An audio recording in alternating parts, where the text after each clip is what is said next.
Bien, jóvenes, entonces vamos a la segunda parte del control prenatal, que consiste en la revisión, ¿verdad?, de la embarazada. La norma materno-perinatal nos dice que tenemos que hacer un examen físico exhaustivo. El examen físico es cefalocaudal, o sea, de la cabeza hasta los pies. Entonces es muy importante que en el primer control hagamos un examen muy, pero muy detallado. La norma nos dice que en el primer control, ¿verdad? Pero como profesionales consideramos que el examen físico no se tiene que hacer únicamente en el primer control prenatal, sino que se tiene que realizar siempre, en cada uno de los controles, porque la mujer puede presentar cambios, ¿verdad? Entonces, y con ello, pues, estar nosotros atentos. Entonces, vamos a empezar por la cabeza. Vamos a revisar, ¿verdad?, la implantación de la cabeza, si está normocefálico, si no hay fracturas. Puede haber presencia en algunos casos de pediculosis, ¿verdad? Son casos extremos y esporádicos, pero sí los pueden haber. Valoramos si hay caspa y todo lo que tiene que ver, ¿verdad?, con la higiene. Entonces, luego, y vamos a ir descendiendo, ¿verdad? Luego vamos a revisar los ojos. Es muy importante revisar que el color de la esclerótica esté en blanca y la conjuntiva, que tiene que estar rosada. La nariz, verificamos si que no haya, ¿verdad?, desviación del tabique nasal. Orofaringio, entonces vemos que mucosas hidratadas. Valoramos los dientes. Si la paciente presenta caries dental, ¿verdad?, lo registramos como anormal y a la paciente, ¿verdad?, le damos su referencia siempre en el primer control prenatal a odontología. Esto es muy importante, la valoración de odontología, para poder evitar, ¿verdad?, problemas como bajo peso al nacer, los partos pretérminos, las cardiopatías en la mujer, que puede ser producto de ello. Revisamos, ¿verdad?, los orejas y oídos, la implantación de la oreja. Verificamos, ¿verdad?, ambos oídos. Lo ideal es tener un otoscopio para verificar, ¿verdad?, las membranas y todo.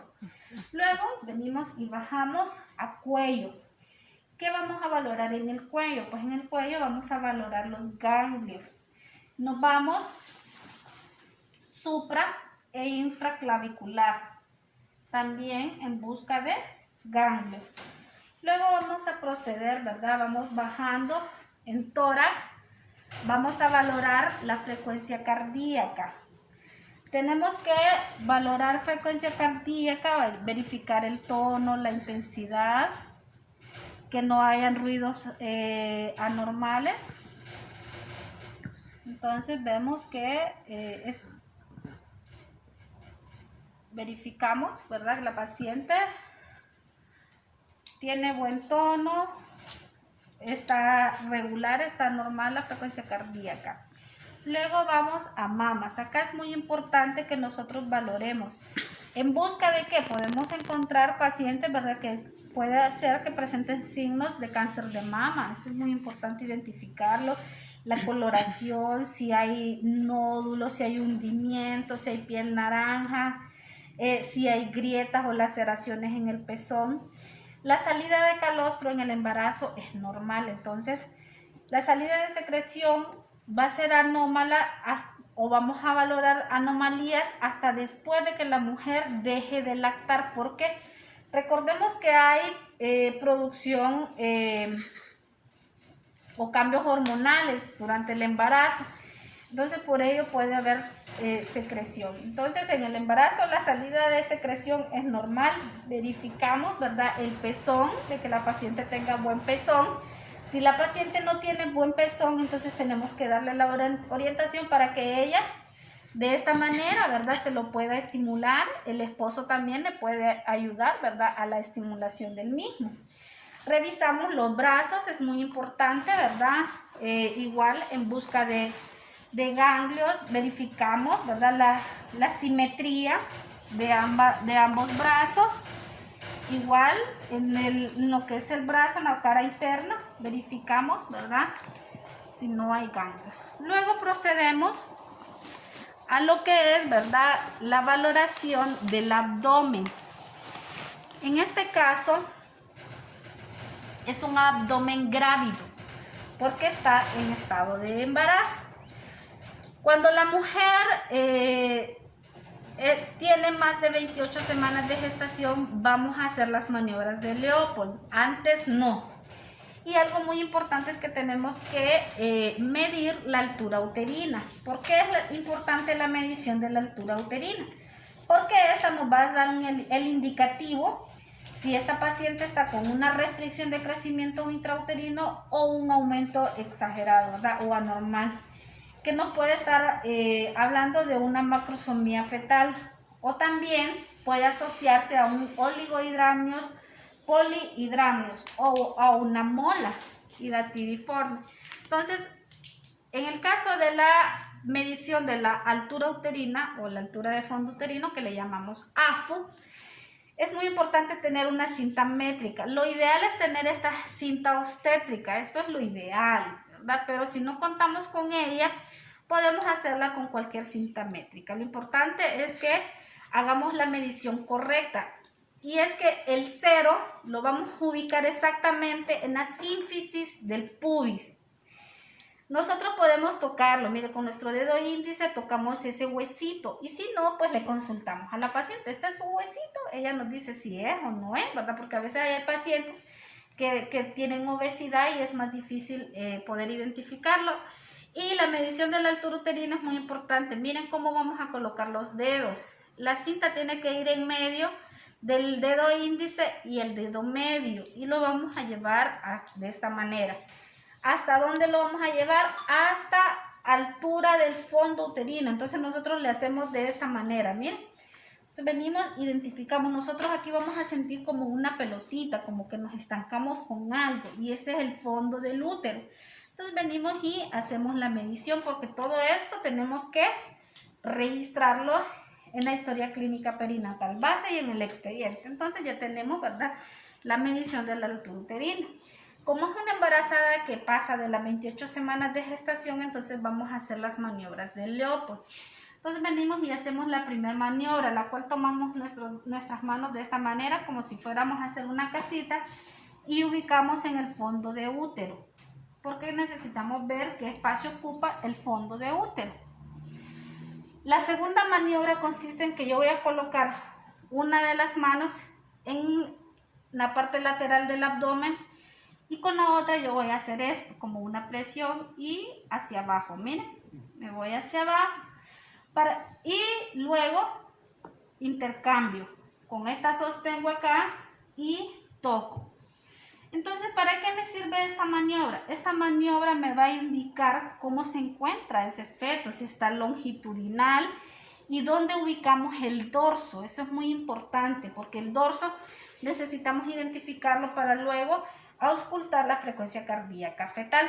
Entonces, una vez que hemos identificado el dorso, ¿cómo se darán cuenta ustedes de que es el dorso? Una de las partes la van a sentir durita y la otra parte blanda.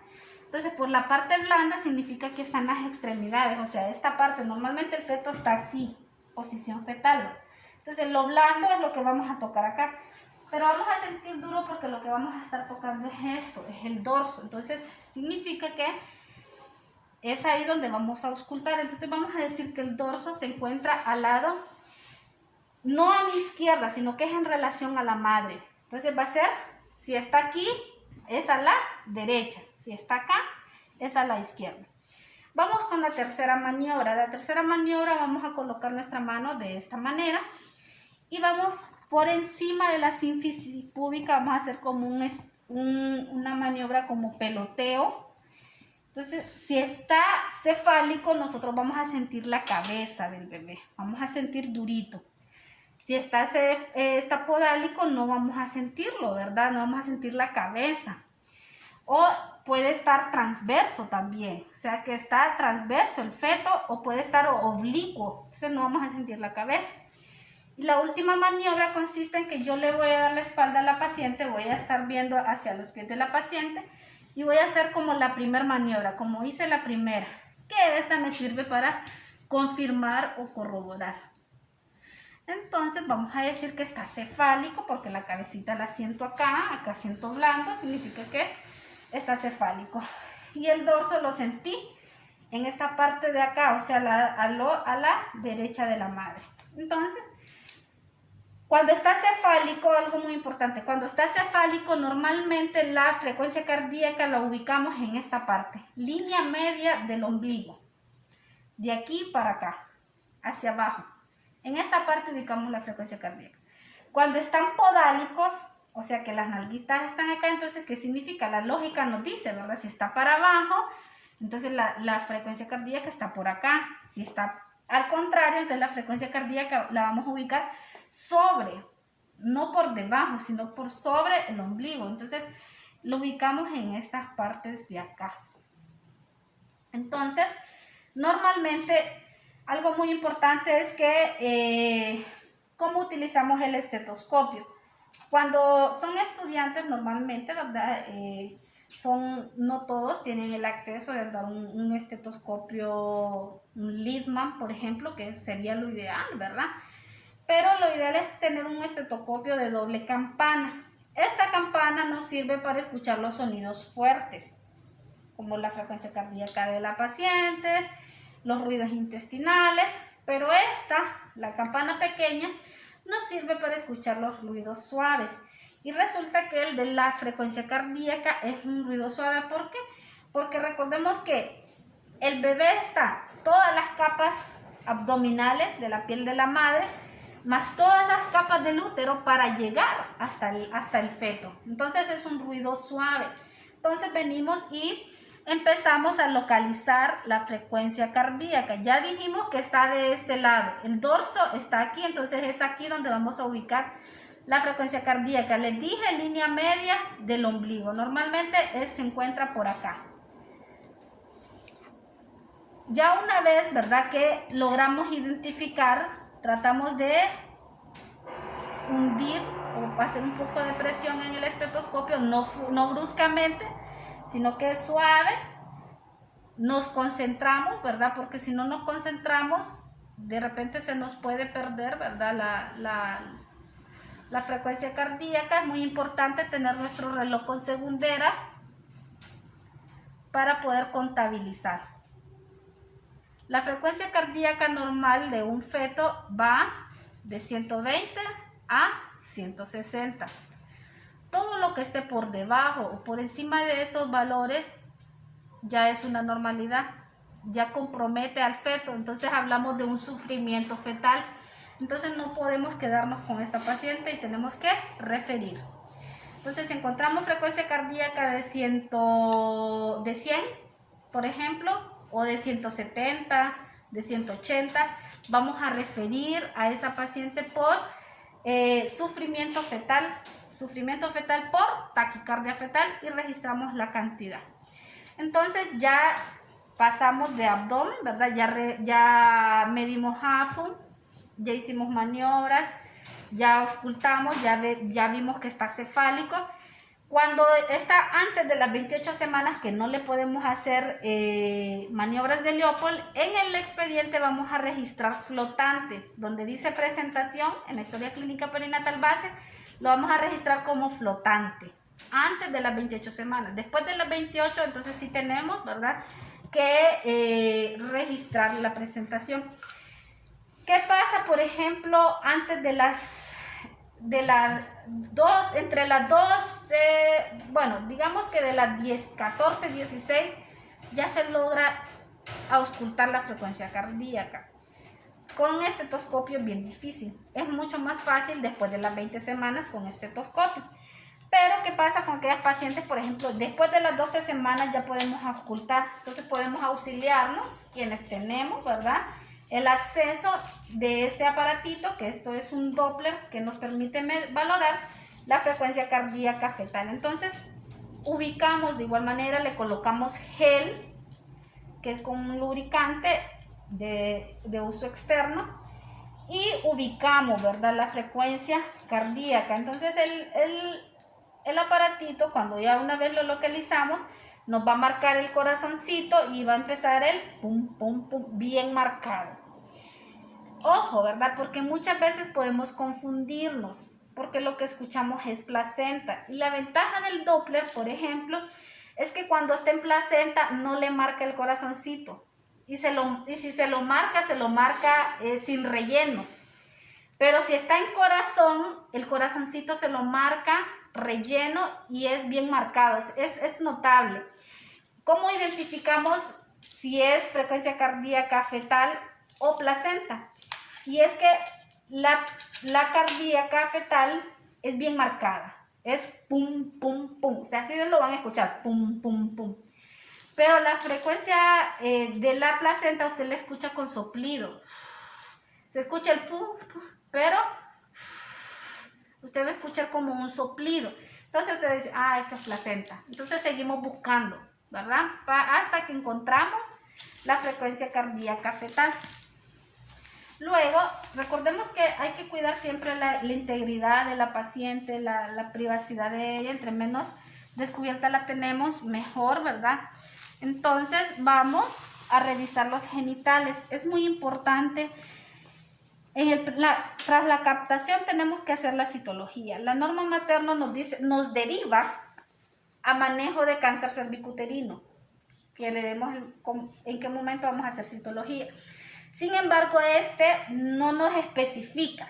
Ahí hay una contradicción con la norma, lo cual pues me imagino que en la próxima revisión que haya debe de estar bien establecido, porque no nos dice exactamente cuándo debemos hacerla. Sin embargo, nos dice que a la captación, o sea, cuando captamos a la paciente. Y los médicos ginecólogos, ginecobstetras nos dicen, ¿verdad?, que lo ideal es antes de las 12 semanas de gestación. Pero es que si tenemos una paciente con 20 semanas, por ejemplo, y nunca se ha hecho su citología, lo ideal es hacérsela con mucho cuidado. Introducimos el espéculo con mucho cuidado. O sea, hacemos una especuloscopía bien minuciosa y hacemos la citología. Entonces es muy importante que aquí en la valoración de los genitales de la paciente valoramos externamente. Les comentaré de que en su momento en una de las prácticas tuvimos una paciente que nos llegó con garrapatas. O sea, en sus genitales andaba garrapatas. Entonces, por eso es importante y les digo, ¿verdad?, que la revisión tiene que ser en cada control. Aparte de eso, externamente revisamos el vello púbico. Puede ser que de repente haya una inflamación, ¿verdad?, de las glándulas de Skin y de Bartholin. Muy importante valorarlo. Valorar los labios mayores en busca de condilomas. Eso es muy importante también. Y hoy día tenemos muchas embarazadas con condilomas y esto tenemos que tratarlo durante el control prenatal. Si no revisamos, no vamos a identificar, y si no identificamos, la paciente no va a llegar al hospital y ¿qué creen? No va a poder tener a su hijo por parto vaginal y va a tener que ser sometida a una cesárea para evitar la transmisión de la condilomatosis al bebé.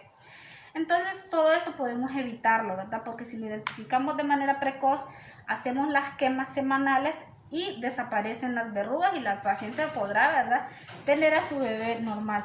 Aparte de eso, tenemos que hacer la especuloscopía para valorar cervix, canal vaginal y las secreciones. Es muy importante que sepamos identificar cuando una secreción es normal, cuando una secreción por cándida, por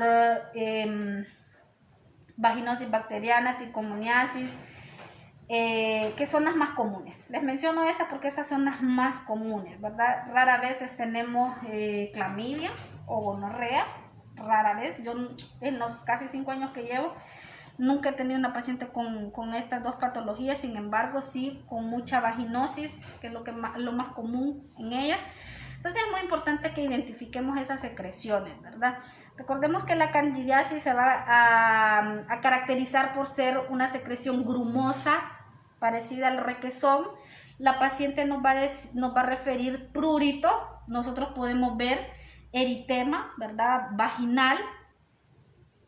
En el caso de la vaginosis, lo característico es que su secreción es una secreción grisácea y es profusa, una secreción profusa, en algunos casos hasta como con espuma. Y lo característico de la vaginosis bacteriana es que tiene olor a pescado. Lo característico es el olor, el tipo de secreción y el olor. En el caso de la tricomoniasis es una secreción amarillenta, ¿verdad? En algunas ocasiones puede haber prurito.